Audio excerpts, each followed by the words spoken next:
Hey everyone, Tendra here. In today's video, we'll take a look at March 5th to March 11th, and we'll see what kind of luck I had.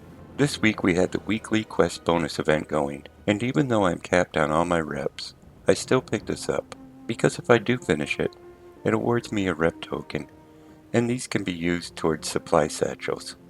On the 11th, the Hearthstone 10th anniversary event began. The servers were down pretty late that day, so the only part I got done was the Fiery Hearth Steed. For this, all you had to do was log into Hearthstone, and then log into Warcraft. This is just a simple recolor of the original Hearth Steed that we received from the original Hearthstone promo event years ago, but I do remember seeing this data mined back then, so it's finally kinda nice to see it added to the game. I'm still working at gearing up my alt into veteran gear, and for this I've been heading over to the Emerald Dream and just doing the normal weekly quests over there. This week I started with 17 characters that still needed veteran gear, and I managed to finish up 3 more. The ones I finished this week are an Alliance Rogue, a Horde Hunter, and an Alliance Warrior. So now I'm down to 14 more characters, and I'm hoping to have all these done before Season 4 hits. So I'll just keep plugging away at it, and hopefully have them done in a few more weeks. The last thing I did for the week was my weekly farms, so let's take a look and see how I did.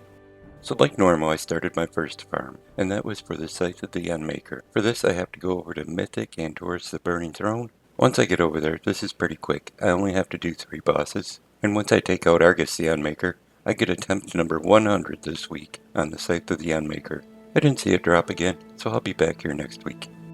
The next farm I went after was G.M.O.D. For this I chose to do it on LFR this time. It's pretty simple to do on LFR, and that's why I chose it. All you need to do is head over to the end in Borealis, talk to Kiku, and choose Might of the Alliance as your queue. Going this route, you only have to face 2 bosses before you face Jaina. And this week, I got attempt number 30 on the mount. I didn't see it drop again, so I'll be back here next week. The next mount I went after was the Glacial TideStorm, and this isn't so easy. For this I have to do it on Mythic, so I have to find a group in Group Finder because I can't solo it quite yet. If you're gonna do this and you have a choice, be sure to do it on the Alliance side. You can kill her before she hits phase 2. This week after we took her down, I got attempt number 28 on this mount, but again I didn't see it drop, so I'll be back here next week.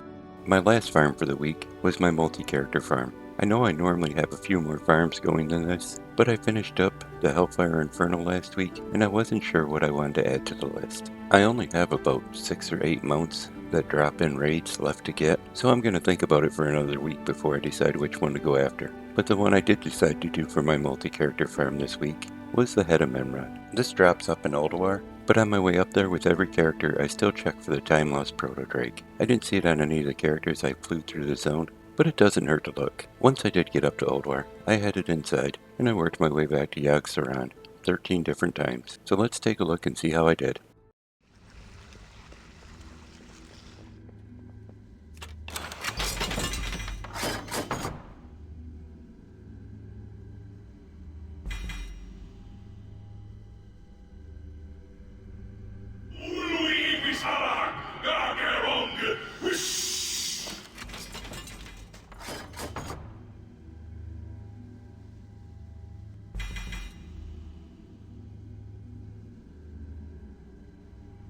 Miserable little seedling!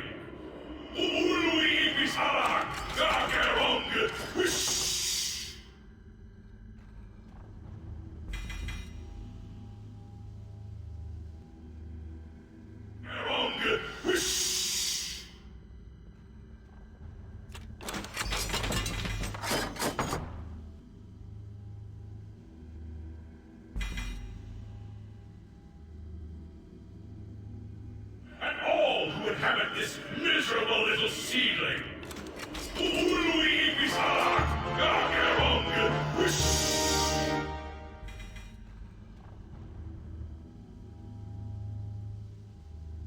Inhabit this miserable little seedling!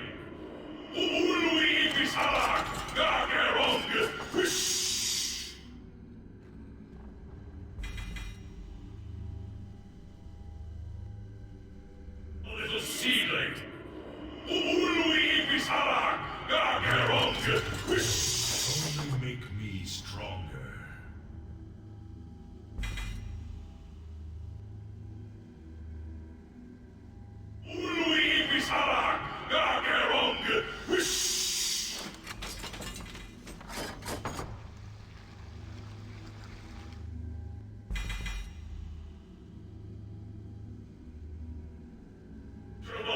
seedling. Ului Bisarak, Gagerong,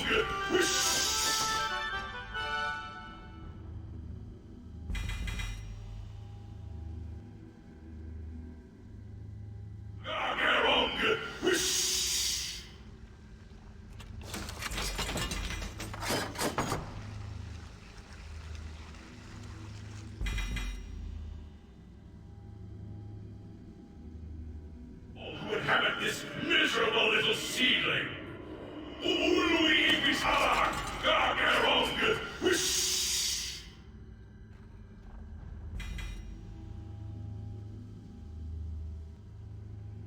finally upon you, and all who inhabit this miserable little seedling. Ului Bisarak, Gagerong,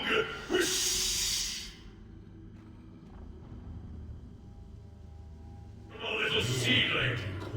Ului Bisarak, Gagerong,